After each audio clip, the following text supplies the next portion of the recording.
With Republicans in control of the executive and legislative branches and the Supreme Court dominated by a conservative majority, the lower federal courts may be the most powerful bulwark against Trumpism in the years ahead. And before he leaves the White House, President Joe Biden may be able to do something about that by installing a record number of federal judges.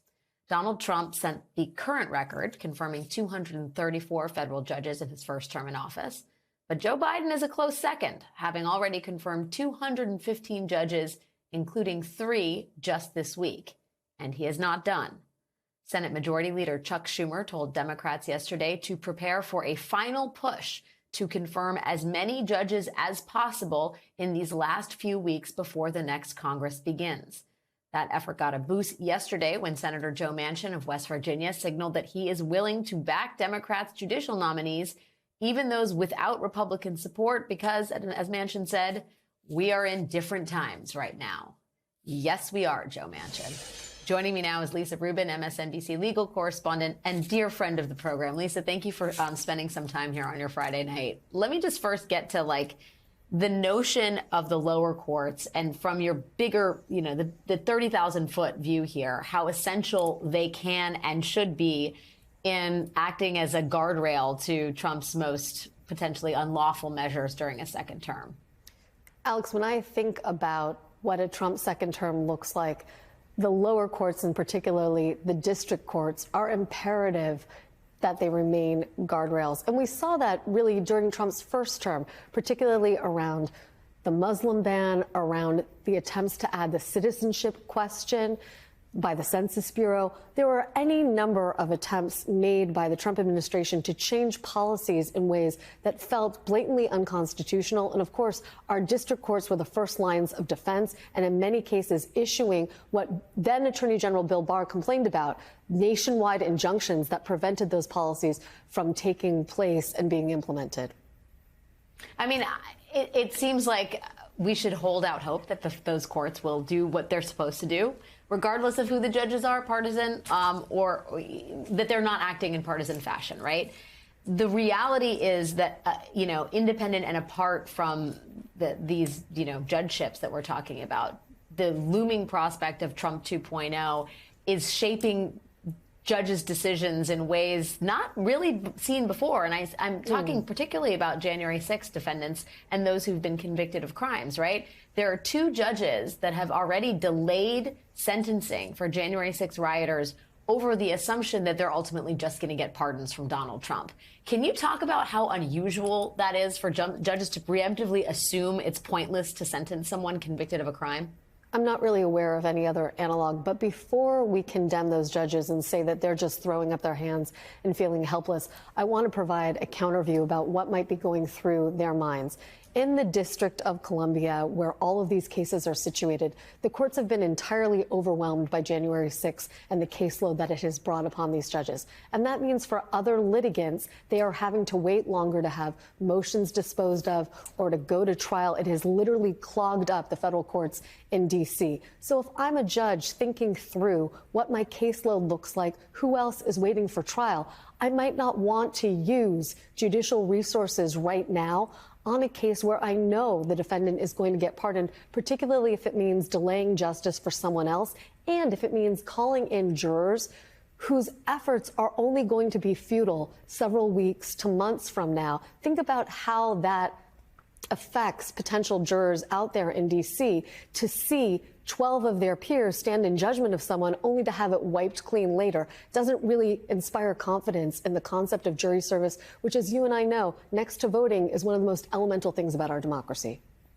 Yeah, I kind of wonder how broad the scope of pardons is going to be. Donald Trump has expressed a zeal for getting people off the hook, but at the same time, I think in an interview with Time magazine in April, Trump said, in the way that only Trump can, if somebody was evil and bad, I would look at that case differently.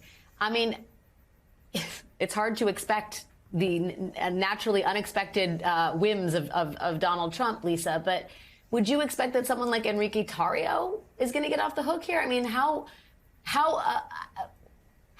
ambitious do you think the Trump Justice Department or Trump can be in terms of issuing these pardons? Well, look, Alex, my mantra for the next 4 years and counting is expect the unexpected. I don't put anything past the ambitions of the Trump administration and their allies. That having been said, to the extent that President-elect Trump hews to his promise to look at these on a case-by-case basis, he doesn't have to pardon people for folks to necessarily get off the hook. There are a number of cases that have not yet been tried, as we were just discussing, and the Department of Justice could dismiss those cases entirely, and therefore, without pardoning individual defendants, make their legal problems go away, because once a future Department of Justice would come into being after this Trump administration, they would be well past statutes of limitations. So there are various ways to make these legal problems go away for people, whether it's through a pardon or not. As we talk about Trump escaping accountability for his potentially criminal actions, and we talk about his allies getting pardons, there's one guy that can't seem to get off the hook, and that person is Rudy Giuliani, Lisa. He had to do some things today as part of his defamation suit. Can you talk a little bit more about how Rudy is paying the piper? So Rudy, for the first time, has officially turned over some, but not all of the property that he's been ordered by a Manhattan federal court judge to turn over to Ruby Freeman and Shay Moss.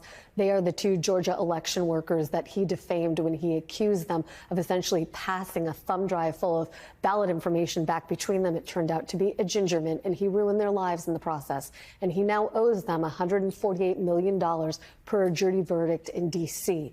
Ruby Freeman and Shay Moss then sued Rudy Giuliani here in Manhattan to recover some of what he owes them. And today, he handed over to them his vintage Mercedes-Benz. It's a 1980s Benz, originally driven by the actress Lauren Bacall, and 2 watches. That's a start, but not even a considerable dent in what he owes them. I should note that perhaps the most valuable thing Rudy Giuliani has is his Manhattan apartment. And as far as we know, Alex, that is not yet in the women's possession.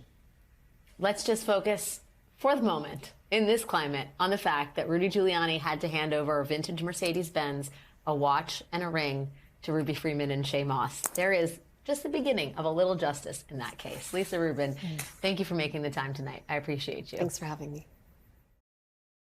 NBC's Julie Sirkin is reporting on Capitol Hill. Also with us, Peter Baker, chief White House correspondent for the New York Times and an MSNBC political analyst. Sarah Matthews is former Trump White House deputy press secretary. Welcome all. So, Julie, what's the latest on this fight over the report and what obviously could be a messy confirmation fight for Matt Gaetz? Okay, so we lost Julie. We're going to get back to her with the outline of it. And Peter, maybe you can pick up on some of that. But there's a new article you wrote about the choice of Matt Gaetz for Attorney General, saying it's an example of Trump wasting little time taking on governmental institutions that frustrated many of his political ambitions during the first term. So tell us more about that. Right, exactly. If you go back to those 4 years when Trump was in office, the 3 areas of government that most frustrated him were the Pentagon, the Justice Department, and the intelligence agencies. The intelligence agencies insisted that Russia intervened in the 2016 election. Trump tried to deny that.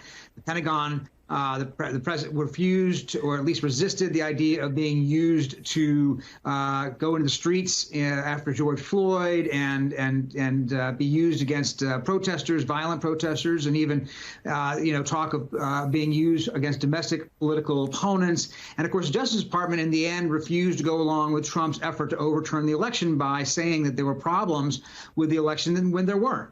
And these areas now are the focus of the president-elect as he comes in. And who has he put in place in these 3 areas? Matt Gaetz, who agrees with him on the election of 2020, who agrees with him about the deep state, quote, quote, agrees with him about the Justice Department being corrupt. And in fact, he said he wants to even abolish the FBI and the ATF, the Alcohol, Tobacco, Firearms, and Explosives Bureau.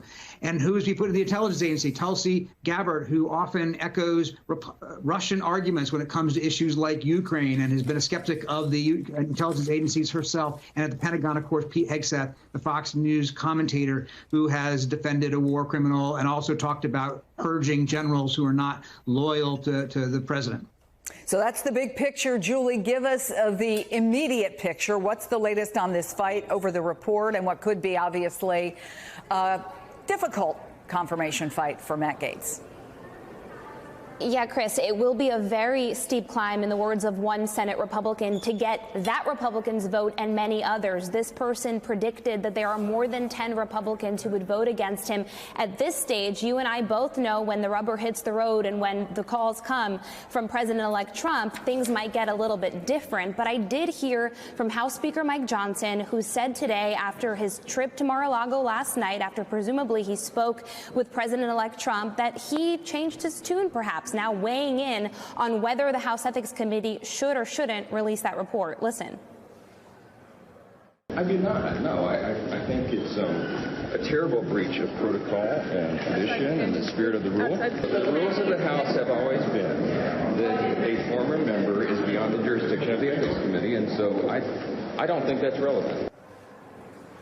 Johnson putting his thumb on the scale there. However, as you played in your intro, Chris, Senate Republicans want that information. I spoke to sources who believe that they will get it one way or another. There's, of course, an FBI background check that is supposed to be conducted for a nominee of this caliber to lead an agency as vast and big and important as the Department of Justice. But it is very safe to say Johnson putting his finger on the scale, at least at this moment, saying that he will communicate with the chairman of that panel not to release the report. However, there is precedent, historical precedent, of at least 2 times where a former member did have an ethics report released on them. But Senate Republicans want more information, and it will be a very uphill battle for Gates. Sarah, as you well know, Donald Trump has never been shy about throwing bombs, but this one seems to have detonated. So as somebody who's been inside Trump world, help us to understand what the conversations might be, what the strategy might be to deal with this level of pushback.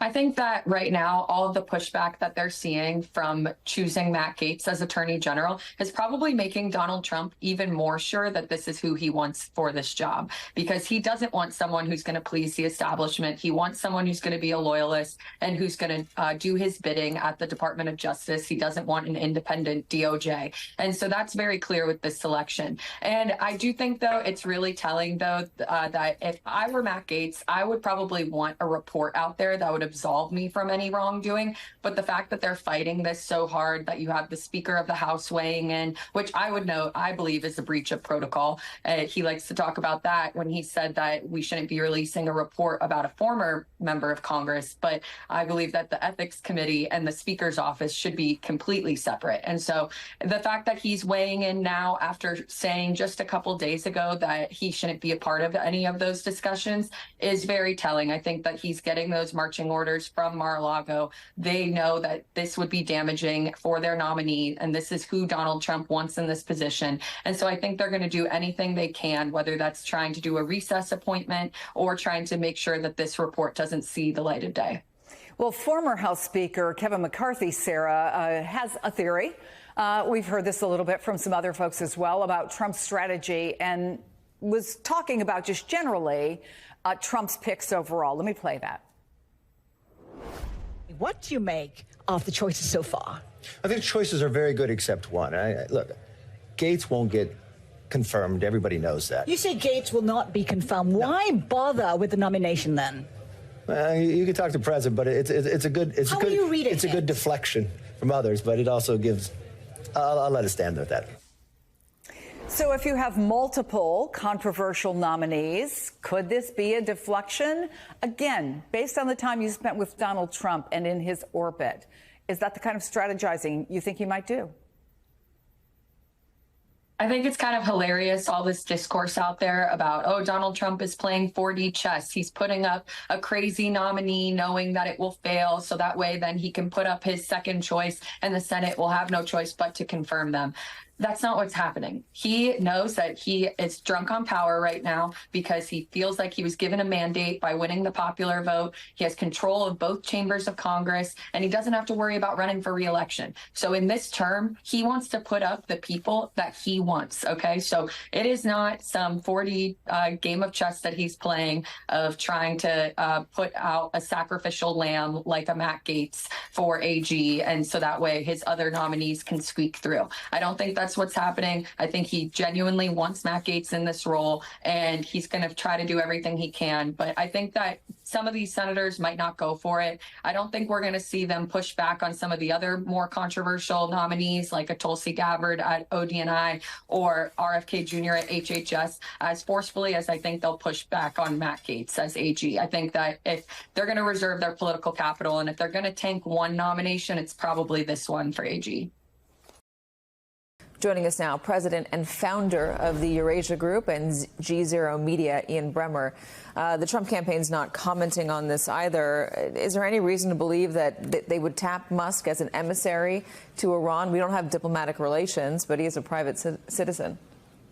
Yeah, it's certainly much more plausible if you want to figure out if there is room for engagement. The Iranians have been reaching out to the Europeans as well as America's Gulf allies pretty consistently over the last few weeks because they're in a horrible position. They don't have an effective way to strike back against Israel.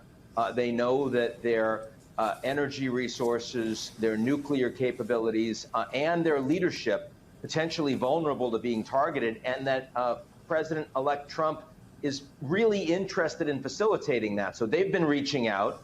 Easiest way to see what a deal might look like could be sending Elon Musk. I certainly suspect Trump was fully in the loop before he made that meeting. Let's put it that way. What do you think of Elon Musk being the person to conduct, if he is, this shadow diplomacy? Well, I think he's more capable than Dennis Rodman was in the first term. So you remember that Dennis was doing that for Trump on North Korea.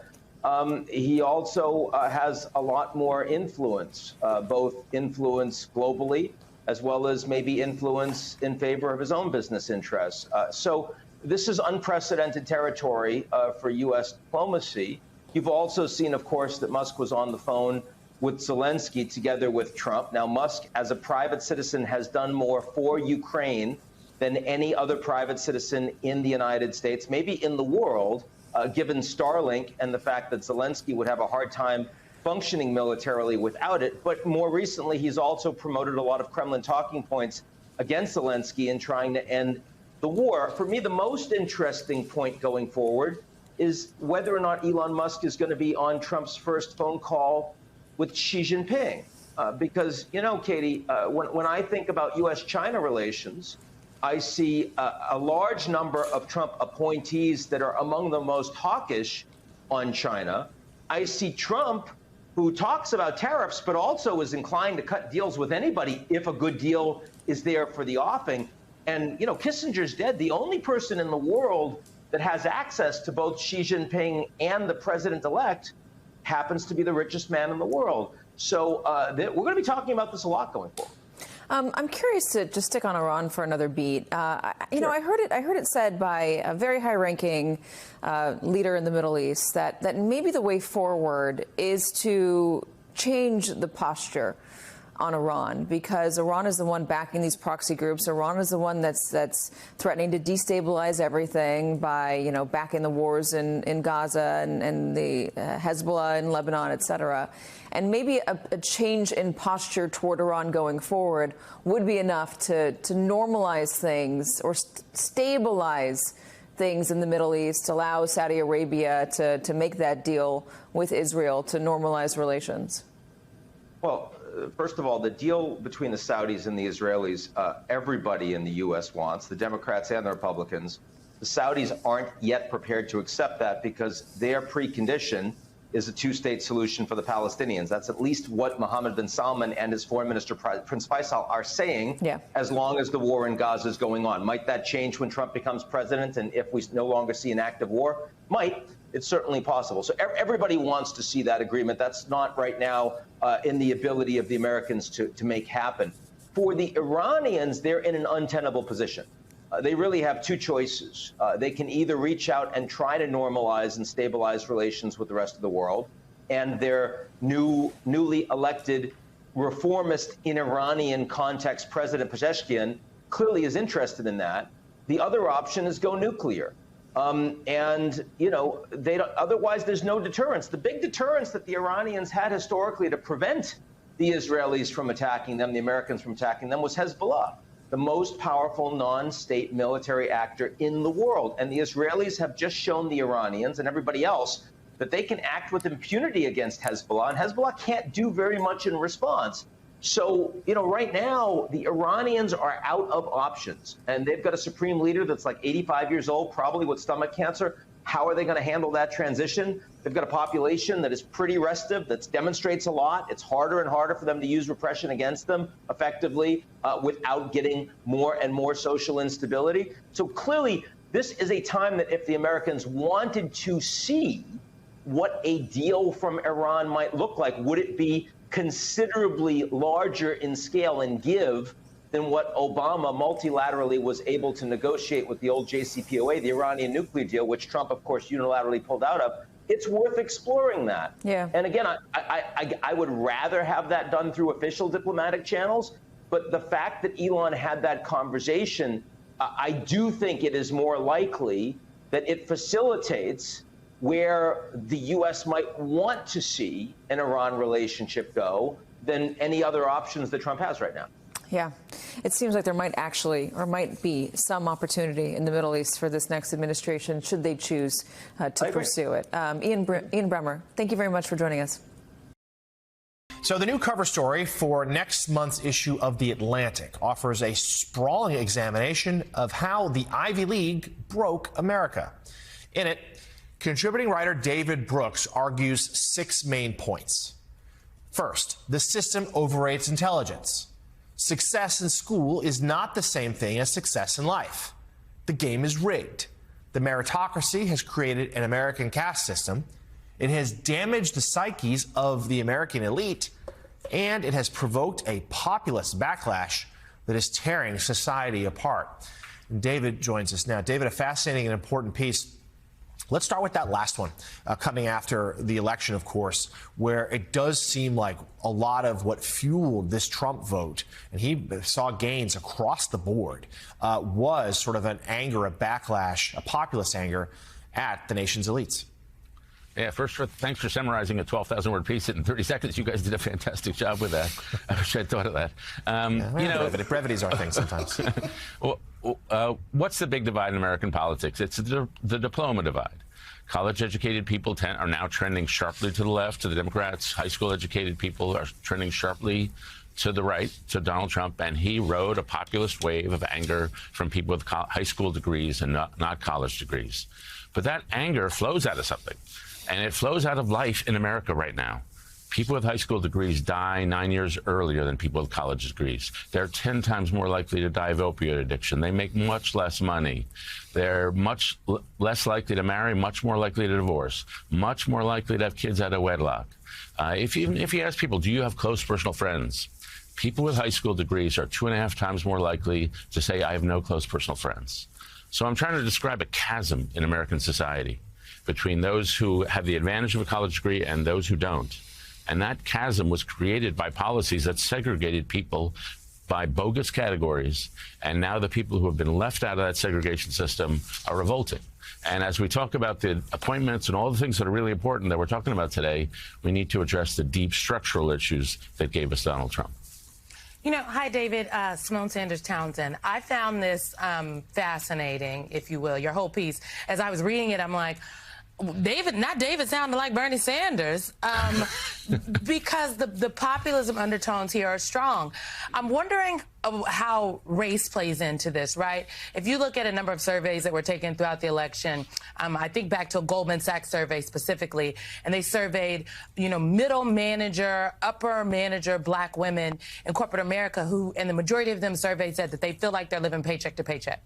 And so how does race account into this? Because I do think that many of the points you make here are spot on. Too much focus on, grades and standardized tests, and not enough focus on, as my husband might say, street skills.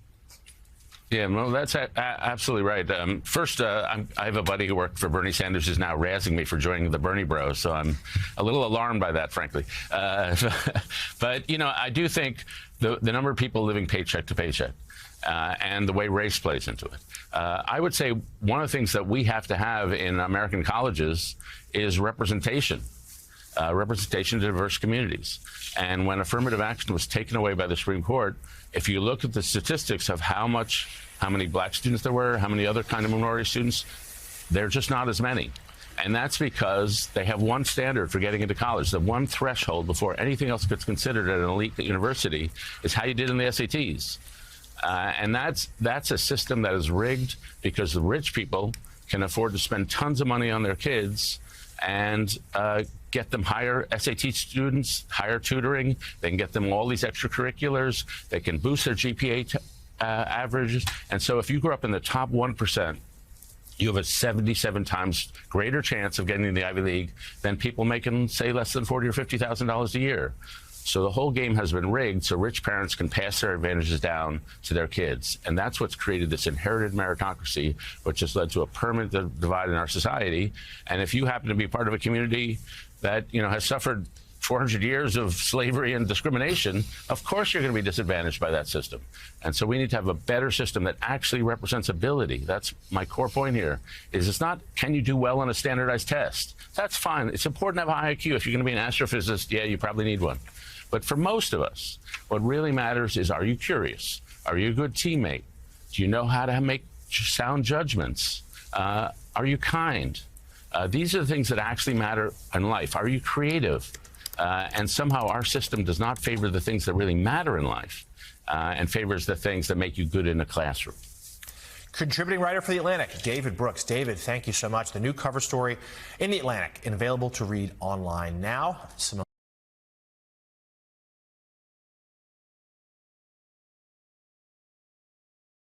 One of the important reasons to talk to you, you've warned us for a long time about what may come, is now that is upon us, your warnings have not weakened. You haven't watered them down.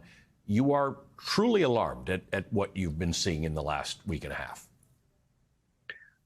Yes, it's nothing is unclear here. These appointments are not just poor choices in a traditional sense. These appointments, each of them individually, is historically bad, but taken together, these are not people who are going to be bad at their jobs in some sort of normal sense.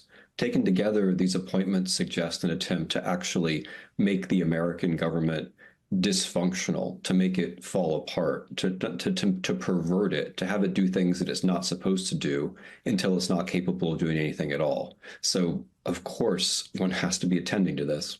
We can get into a conversation with the 11 nominees about who really is unqualified for their position. People are talking about the fact that some of these people are loyalists. Loyalists are often appointed to things, but usually they have some kind of qualification. I want to play something that the former Democratic Congresswoman Tulsi Gabbard of Hawaii said. She's the current nominee for the Director of National Intelligence. This was from February of 2022. Let's just listen to this for a moment. Presidents Putin, Zelensky, and Biden, it's time to put geopolitics aside and embrace the spirit of aloha, respect, and love for the Ukrainian people by coming to an agreement that Ukraine will be a neutral country, no military alliance with NATO or Russia, and therefore alleviate the legitimate security concerns of both U.S. and NATO countries as well as Russia, because there'd be no Russian or NATO troops on each other's non-Baltic borders. This would allow the Ukrainian people to live in peace. Aloha. Okay, I know folks from Hawaii say aloha in a lot of instances. That's not actually one of them that would be relevant. That was 33 seconds of Tulsi Gabbard telling you most of what you need to know about Russia, where she stands on this matter, with an adversary that has invaded an ally. Yeah, going back to your first question, it's not just that these people are not qualified enough. It's not just that they're totally unqualified. It's that they're anti-qualified. They're qualified to do the opposite of the thing that they're supposed to do. Tulsi Gabbard is talking in a moment when Russian forces are approaching the Ukrainian capital, when Russian assassination squads are attempting to kill the Ukrainian head of state. And she's advising people that all we have to do is summon up a magic word and in effect surrender all of Ukraine to Russia. It's an extraordinary thing to be doing, and it's not naive. It sounds naive, but it's not. It's what it's doing is trying to prepare the way for more Ukrainian suffering. It's what it is saying, he who invades is right. And that's the point I want to get to. It's not naive, and you pointed out in a post today that, in fact, the conversations between Donald Trump and Vladimir Putin, we now know, have been going on. Elon Musk has been involved in those conversations, and putting aside the fact that Elon Musk is a man who, in 3 different businesses, makes money from the U.S. government and other governments, now is going to have a seat at the table, kind of oligarchy, if you've ever heard of such a thing. This is part of a plan, something that they've been working toward, this idea. Tulsi Gabbard, as you said, as far as she's known as being a sort of a fan of Vladimir Putin and someone who carries his water. You tick down the list of all of these posts, and it's the same story. Gates at Justice is someone who could only pervert the rule of law, right? Hegseth in Department of Defense, it's the same thing. He's someone, I didn't mention this in the post, but in his book, he's essentially thinking about how American soldiers should be used against the enemies within, which is Trump's idea. You bring all these things together, and basically what you have is something quite coherent, which is the notion that the American government should be falling apart. American society should be in chaos, and that would be a very good thing. And of course, it's only a good thing if you're an enemy of the United States from abroad, or if you're an oligarch who thinks that somehow you're going to profit individually as everything else falls to pieces. What do you tell people? Because I'm sure in the last week and a half, everybody's been emailing you and texting you and asking these questions. What do we do now? We know some bad things have happened. We know things will get bad, more bad perhaps. What do we do? Yeah, you got to maintain your own sense of what is good. You have to maintain your own vocabulary. You can't normalize the other things that people are doing. If it's grotesque, you have to call it out as grotesque. And we have to, I'm afraid, like if we're citizens, we have to get past the post-electoral moment. And we have to think in terms of what's coming. We have to stop being angry at one another and perhaps think about some new alliances. And if we're elected officials, we have to slow this down and give Trump early defeats so there's not a sense of momentum. All of that. You said something interesting, I think a week ago when we talked, and you said you have to remember that you're the same people you were before the election. Your values are the same as they were before the election. The things you prioritize are the same they were before the election. So do the things that you do to make the world around you better. Yeah, the whole idea of this is to shock you into a different world. Right. But you have to take your sense of shock and say, okay, shock doesn't license my adapting myself to the new thing. Right. Shock means that something very wrong has happened, and I have to remember what I think is right and start from there.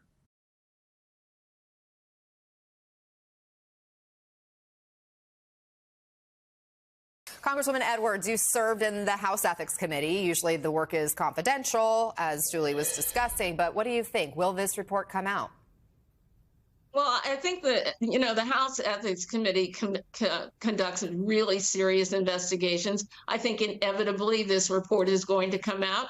And House Republicans really control that. Either it's going to come out directly from the Ethics Committee as a part of its work and may come out through a leak, or it may come out because the senators get their hands on the report for the purposes of confirmation. And so I think it's entirely up to Republicans who probably don't want to be running around the Hill having every reporter ask them whether they think the report should come out or not, and then being attached to the stain that will happen when the details of that report emerge. Best for them to get some distance and to allow the report to come out. And again, there is precedent for that happening, and I would suggest that they do that sooner rather than later, because I wouldn't want to be one of them with a microphone in front of my face asking about the report. All right, let's ask our Republican on the panel here. Congressman Dent, you chaired the committee. The current chair says he's going to maintain confidentiality, but then this is also a very unusual situation, right, with Gates resigning. Do you think that the chair and the other Republicans would agree to release this report? They don't want the stain? They don't want cameras in their face? Well, I enjoyed serving with Don Edwards on the Ethics Committee, and she's absolutely correct. That they do serious professional investigations. And it appears to me that this investigation was completed prior to Gates' resignation. And so at this point, I do think that Republicans, look, to say that Matt Gaetz is disliked by his House Republican colleagues would be a wild understatement.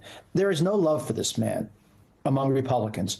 And so the fact that Senators Cornyn and Durbin, who as part of the official record, as part of the confirmation process for Matt Gaetz in the Senate, would like to see this report, I think is pretty compelling. And there's precedent to release a report after resignation. And of course, it's in the interest of the United States Senate to know as much about this nominee as possible. It's in the interest of the American people to know as much as possible. So I do think that they will ultimately release this report. And by the way, and I think Donna would probably concur with this report is probably very damning. It may recommend sanctions of some sort, reprimand, censure, perhaps expulsion, although that would be moot at this point. So this is going to be damning. And there might be a referral to the Department of Justice for all we know. The Ethics Committee has done that on a few occasions where they've referred their work to the Justice Department. So we don't know what's in there. And I think it's in the interest of the Senate and certainly the American people to find out before this man is considered to become the top law enforcement officer of the United States. We do know that there were prosecutors looking into some of the allegations that we believe overlap, at least with this House committee report. They declined to bring charges, questions about witness testimony and credibility. Congresswoman Edwards, Democrats are the minority, of course, in both chambers. What are you looking for them to do in this confirmation process? Well, I think certainly in the Senate, there's a lot of control over that process, and in terms of asking questions of the witnesses. Imagine if you're a senator and you have this report in front of you, you're going to ask Matt Gaetz directly about things that are on the record. In the investigation process, the witnesses who appear before the Ethics Committee do it under deposition and under penalty of perjury, and so. This is going to be a really serious and damning report. I agree with Charlie. And the best thing that the Democratic senators can do is continue to press for this open hearing and aggressive questioning of Matt Gaetz. I don't think he's fit to serve as Attorney General. And Democrats and Republicans are going to have to come together to make that decision. I can't help but wonder, Congressman Dent, because we've seen, some questioning of Trump's picks by Republican lawmakers, but will any actual votes against confirmation end up happening, or will they face just so much pressure and worry too much about political repercussions of, getting on Trump's bad side? Well, in the case of Matt Gaetz, I happen to think that this nomination will be withdrawn at some point. It's clear. I mean, when you did in your lead up to this segment, you were playing Senator Kevin Cramer. If Gaetz doesn't have Kevin Cramer, I can assure you he doesn't have a lot of other members. So many of them dislike Matt Gaetz. I mean, we can't forget that. We just can't forget it. And I can see many members voting against him. I think this thing is dead in the water. I'm just shocked that this is a gobsmackingly bad nomination. I'm shocked it came. In Trump world, we're used to all kinds of shocks and surprises, but this is really beyond the pale. I wonder, Congressman Dent, do you see any through line with these picks from Trump, from somebody like a Marco Rubio to Matt Gaetz?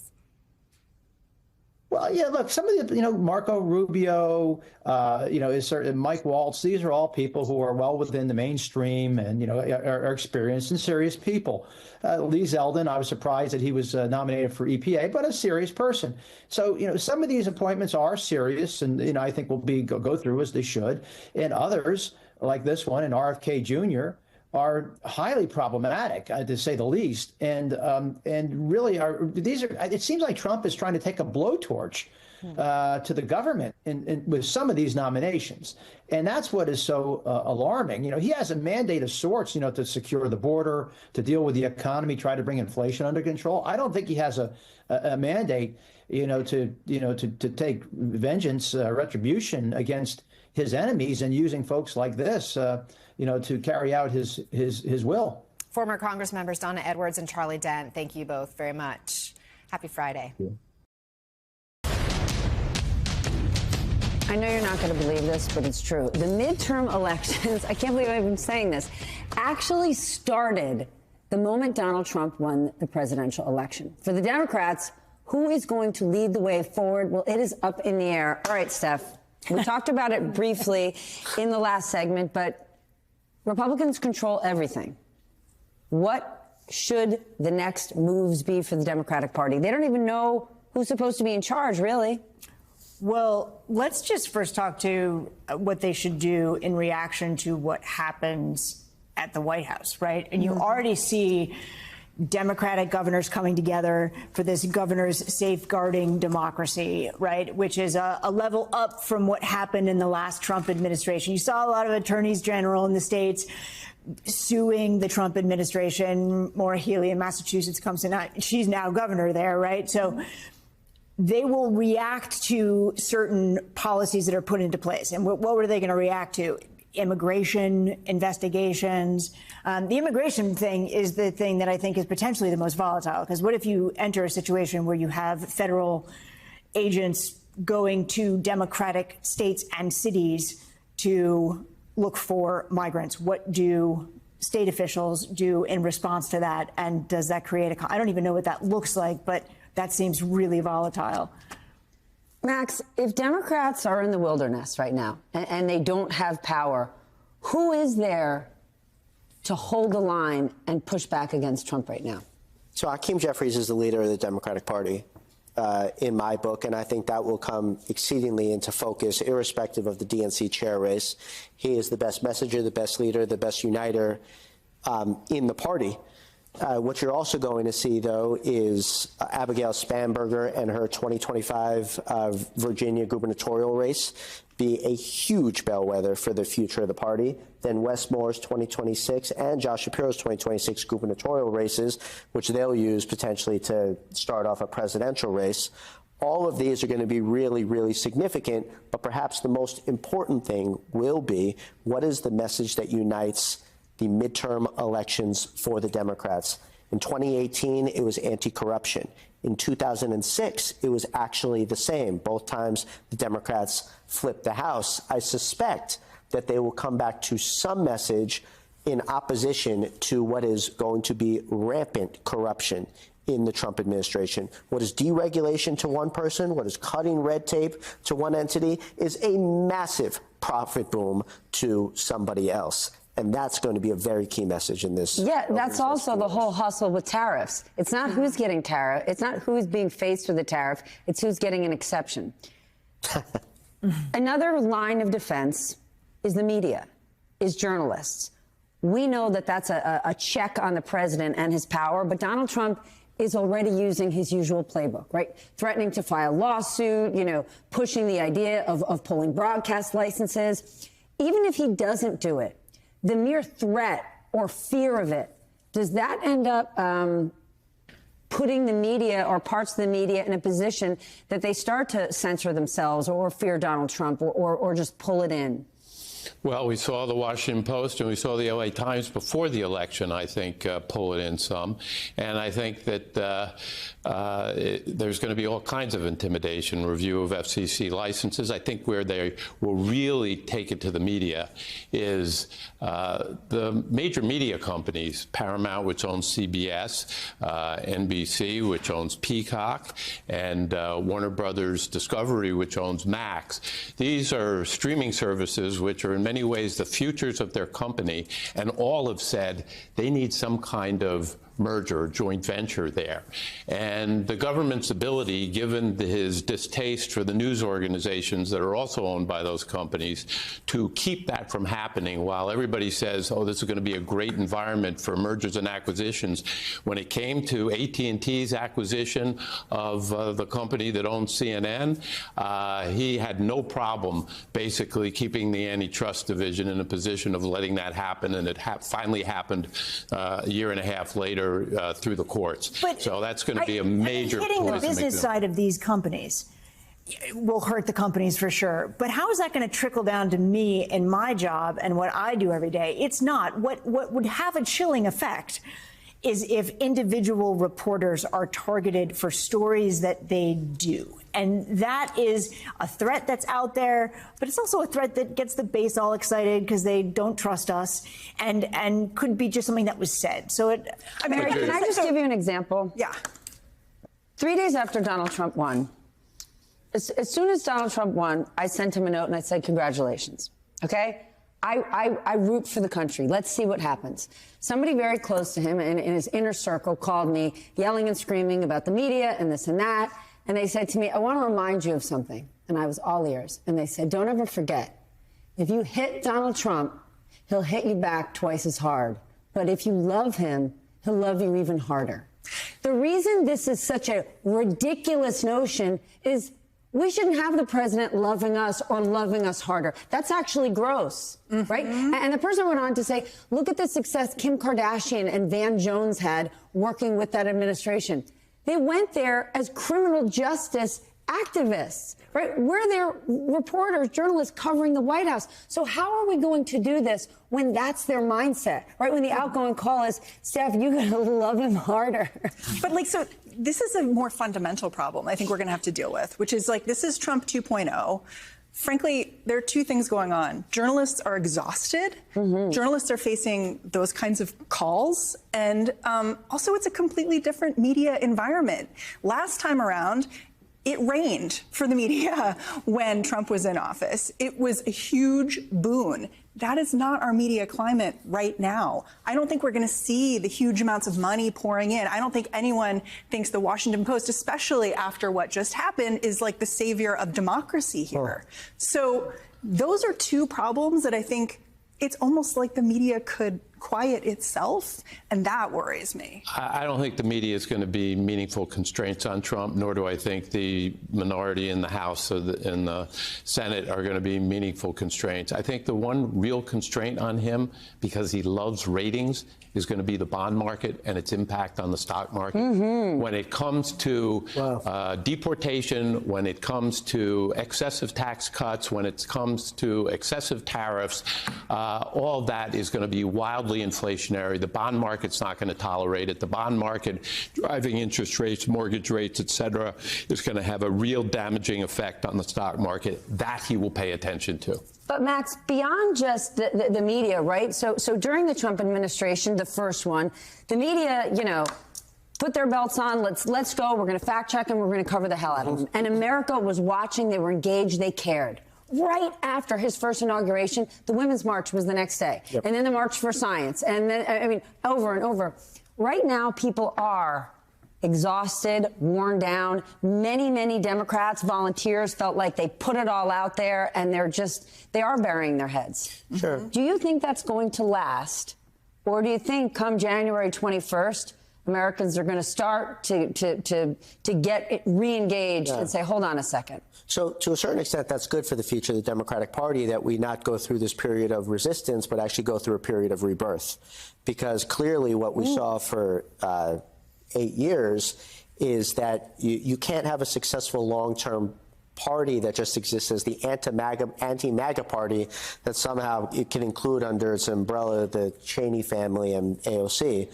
Like that's not going to be long-term sustainable, particularly for presidential elections. But with that also being said, look, we did go through this finger-pointing period in 2017, and a few months later, the party became awfully unified in opposition to the crazy stuff that Donald Trump was doing.